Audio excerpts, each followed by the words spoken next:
দক্ষিণবঙ্গের বেশ কিছু জেলায় সেই ত্রাণ কার্যক্রমের হিসাব সংক্রান্ত পূর্ণাঙ্গ অডিট রিপোর্ট, উত্তরবঙ্গে যে আমাদের ত্রাণ কার্যক্রম আবারও শুরু হচ্ছে এবং গতকালকে অলরেডি আমাদের 5টি টিম চলে গিয়েছে, এবং সার্বিক যে পুনর্বাসন প্রক্রিয়া এই বিষয়ের উপরে আজকে আমাদের এই প্রেস ব্রিফিং। তো প্রথমেই আমাদের যে কার্যক্রমটি হবে সেটি হচ্ছে যে আমাদের বিগত যে ত্রাণ কার্যক্রম ছিল সেটির হিসাব সংক্রান্ত আমরা একটি পূর্ণাঙ্গ অডিট রিপোর্ট প্রকাশ করব।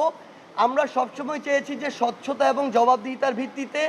আমাদের প্রত্যেকটি কাজ হোক এবং মানুষের যে আস্থার জায়গাটি বর্তমানে ছাত্র জনতার উপরে বা বৈষম্য বিরোধী ছাত্র আন্দোলনের এই প্ল্যাটফর্মটির উপরে তৈরি হয়েছে সেটি সবসময় বজায় রাখুক। সেটির ধারাবাহিকতায় আমরা আমাদের জায়গা থেকে 10 সেপ্টেম্বর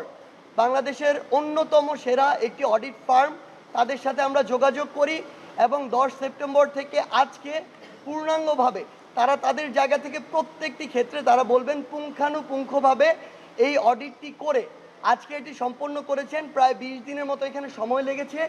এবং সেই জায়গা থেকেই আসলে আমাদের কিছুটা বিলম্ব হয়েছে। আমাদের এই যে ত্রাণ কার্যক্রম, এই ত্রাণ কার্যক্রমে পুরো বাংলাদেশের হাজার হাজার শিক্ষার্থী ছাত্র জনতা অংশগ্রহণ করেছিল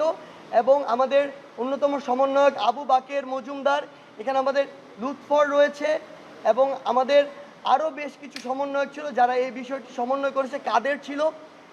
তারা এই জায়গায় সেন্ট্রালি সমন্বয় করেছে এবং সকলের জায়গা থেকে বিভিন্নভাবে সহযোগিতা করেছে।